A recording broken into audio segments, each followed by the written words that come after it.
എല്ലാവർക്കും പുതിയൊരു വീഡിയോയിലേക്ക് സ്വാഗതം. ചെറിയൊരു വ്ളോഗാണ് ഇന്നത്തേത്. കൊയിലാണ്ടിയിൽ നിന്നും പാലക്കാടേക്ക് പോകുന്നതാണ്. ഞാനും മക്കളും കൂടെയാണ് കൊയിലാണ്ടിയിൽ നിന്നും പാലക്കാടേക്ക് പോയത്. അപ്പോൾ പോകുന്ന ദിവസം രാവിലെ മഴയായിരുന്നു. പോകുന്ന ദിവസം നല്ല കുറേ ദിവസമായിട്ട് മഴയാണല്ലോ. ഇന്നാണ് ഇപ്പോൾ ഒന്ന് കുറച്ച് മഴയൊന്ന് പിന്നോട്ട് നിന്നത്. ഇന്നിപ്പോൾ കുറച്ച് വെയിലുണ്ട്. പിന്നെ അന്ന് ഭയങ്കര മഴയായിരുന്നു ഇറങ്ങുമ്പം തന്നെ. അതുകൊണ്ട് കൂടുതലായിട്ട് വീഡിയോ ഒന്നും എടുത്തിട്ടില്ല. ഞങ്ങൾ കൊയിലാണ്ടിയിലേക്ക് വന്നത്, അതായത് വീട്ടിൽ നിന്ന് കൊയിലാണ്ടി റെയിൽവേ സ്റ്റേഷനിലേക്ക് വന്നത് ഓട്ടോയിലാണ്. അപ്പോൾ ഓട്ടോയിൽ കയറുന്ന സമയത്ത് ഒന്നും വീഡിയോ ഒന്നും എടുത്തിട്ടില്ല. കാരണം വളരെ ബുദ്ധിമുട്ടായിരുന്നു വീഡിയോ എടുക്കാനൊക്കെ. പിന്നെ അങ്ങനെ കൊയിലാണ്ടി റെയിൽവേ സ്റ്റേഷനിലെത്തി. റെയിൽവേ സ്റ്റേഷനിലെത്തിയ ശേഷമുള്ളതാണിത്.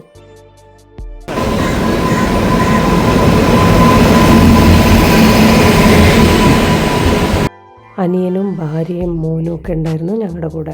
പിന്നെ അവരങ്ങനെ പോയി. അനിയൻ്റെ ഭാര്യ അവളുടെ വീട്ടിൽ പോവുമായിരുന്നു. അപ്പോൾ അവൾ ജസ്റ്റ് ഞങ്ങളുടെ അടുത്തേക്ക് ഒന്ന് വന്നതാണ് റെയിൽവേ സ്റ്റേഷനിലേക്ക്. അത് കഴിഞ്ഞ് ഞങ്ങൾ വണ്ടി കയറിയ ശേഷം അവർ പോയി. പിന്നെ മക്കൾക്ക് ഏറ്റവും കൂടുതൽ ഈ ഒരു ട്രെയിൻ യാത്രയിൽ ഇഷ്ടമുള്ളൊരു കാര്യം എന്ന് പറഞ്ഞു കഴിഞ്ഞാൽ പൊതിച്ചോറാണ്. അതിലവർക്ക് കൂടുതലായിട്ടൊന്നും വേണമെന്നില്ല. പൊതിച്ചോറിനകത്ത് വെറും ഒരു ചമ്മന്തി ഉപ്പേരിയും ചോറും മാത്രം മതി. എന്നാലും അത് ഭയങ്കര ഇഷ്ടമാണ്. അപ്പോൾ ആ ഒരു പൊതിച്ചോറ് കഴിച്ചുകൊണ്ടിരിക്കുന്നതാണ് ഇത്. ഇതിനകത്ത് ക്യാരറ്റ് ഉപ്പേരിയും ചമ്മന്തിയും അച്ചാറുമായിരുന്നു ഉണ്ടായിരുന്നത്, മാങ്ങ അച്ചാർ. 10:10 ട്രെയിന് കൊയിലാണ്ടിയിൽ നിന്ന്.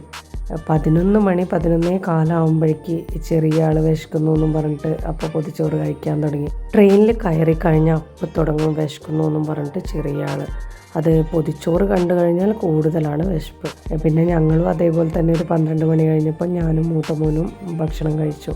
പിന്നെ അവരിങ്ങനെ ട്രെയിനിൽ കിടക്കുകയും ഇരിക്കുകയും അങ്ങനെയൊക്കെ ആയിട്ട് അങ്ങനെ സമയം കളഞ്ഞു. തീരെ തിരക്കൊന്നും ഉണ്ടായിരുന്നില്ല.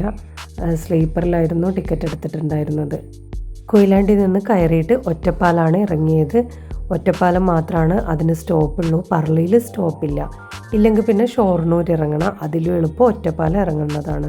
ഒറ്റപ്പാലത്ത് ഇറങ്ങിയപ്പോൾ അവിടെ സ്റ്റേഷനിലേക്ക് വല്യമ്മയുടെ മോനായിരുന്നു വന്നിട്ടുണ്ടായിരുന്നത്. അതായത് ഭർത്താവിൻ്റെ അമ്മയുടെ ചേച്ചിയുടെ മോൻ. അവർ വന്ന് കൂട്ടിയിട്ട് പോവുകയാണ് ചെയ്തത്. ഇപ്പോൾ ഞങ്ങൾ പാലക്കാട് നിന്ന് തിരിച്ചെത്തി. തിരിച്ചു വരുമ്പോഴും നല്ല മഴയായിരുന്നു. ഇതേപോലെ നിങ്ങളെ ബോറടിപ്പിക്കണ്ടെന്ന് വിചാരിച്ചിട്ട് തിരിച്ച് കൊയിലാണ്ടിക്ക് വരുമ്പോൾ ഉള്ള വീഡിയോ ഒന്നും തന്നെ എടുത്തിട്ടില്ല. തിരിച്ച് വരുന്ന സമയത്തും ഞങ്ങൾ ട്രെയിനിനാണ് വന്നത്.